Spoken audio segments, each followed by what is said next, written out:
Modeling Godliness. To be able to communicate the message of godliness to all ages, we are to exemplify Christlike qualities consistently in our own lives. Here's Gene. This, of course, follows very naturally now after talking about godliness. Paul goes on to say that if we're going to communicate with others, we have to model that godliness.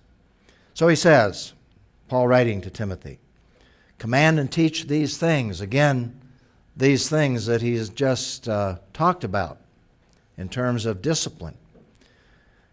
And then he says to Timothy, being a young man, no one should despise your youth. Instead, you should be an example to the believers in speech, in conduct, in love, in faith, and in purity. Practice these things. Be committed to them so that your progress may be evident to all. In other words, Timothy, allow people to see that you're growing yourself in your Christian experience.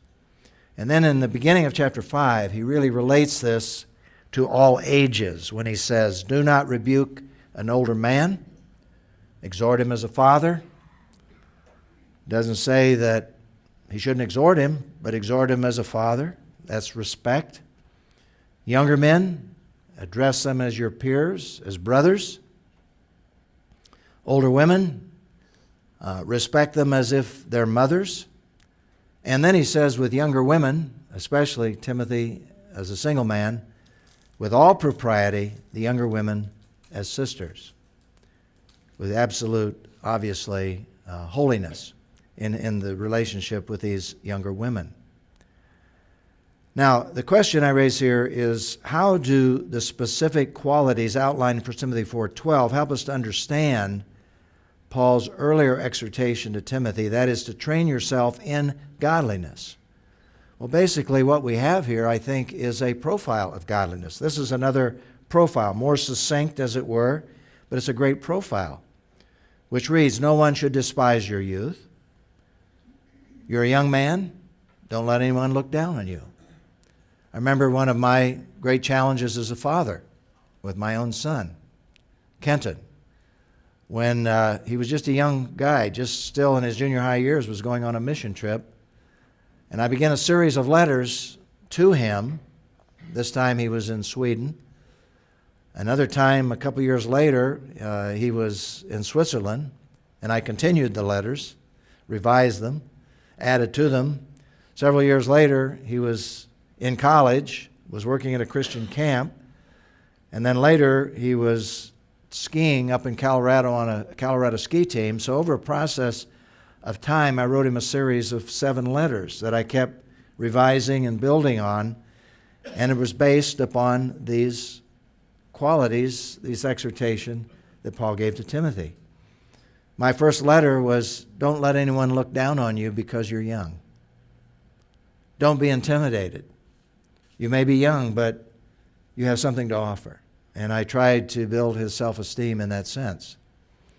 The next letter, instead, you should be an example. Talked about what does it mean to be an example to others, not just your peers, but to older people, younger people as well. Then my next letter, the third letter, be an example in your speech, which was extremely appropriate, especially when he was skiing in Colorado. And I remember he used to say, Dad, you wouldn't believe the language in the ski team.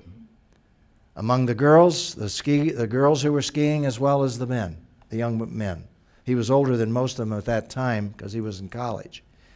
And he said, coming out of that tent when they're at the top of the mountain waiting to go into the gates, he said these girls were cussing a blue streak as well as the guys. The girls were worse than the guys. Why? Well, probably to prove themselves, trying to demonstrate some kind of gaining respect in the wrong way. But he had a great example, a great opportunity with these kids that he was racing with not to have a foul mouth. And he stood out. You know, he said one guy asked him, why don't you use these words?